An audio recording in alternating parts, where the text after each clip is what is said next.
तो इस वक्त की बड़ी खबर आपको बता दें, पंजाब हुकूमत किसानों पर दर्ज मुकदमात को वापस लेगी।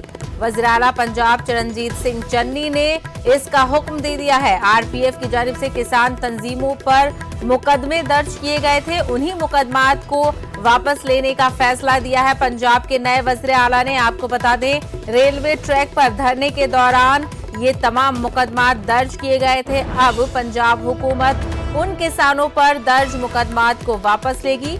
वज़ीर आला चरणजीत सिंह चन्नी ने ये हुक्म दिया है। आरपीएफ की जानिब से किसान तंजीमों पर ये तमाम मुकदमात दर्ज किए गए थे। रेलवे ट्रैक पर धरने के दौरान ये मुकदमात दर्ज हुए थे और अब उन्हीं मुकदमात को वापस लेने का हुक्म पंजाब के नए वज़ीर आला की तरफ से दे दिया गया है।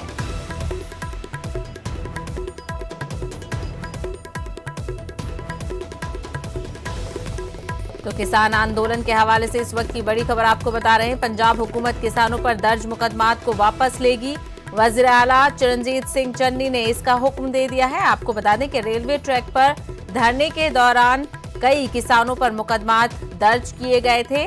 आरपीएफ की जानिब से किसान तंजीमों पर मुकदमात दर्ज किए गए थे, जिनको अब वापस लेने का हुक्म दे दिया गया है। तो किसानों को कहीं ना कहीं एक राहत मिली है। नए वज़ीर आला ने अपनी पारी की शुरुआत बेहतर तरीके से कर दी है, क्योंकि किसानों को राहत मिलना की उम्मीद थी और इसी ज़िम्न में ये फैसला देखा जा सकता है। वज़ीर आला पंजाब चरणजीत सिंह चन्नी ने किसानों के खिलाफ दर्ज किए गए मुकदमात को वापस लेने का हुक्म दिया है।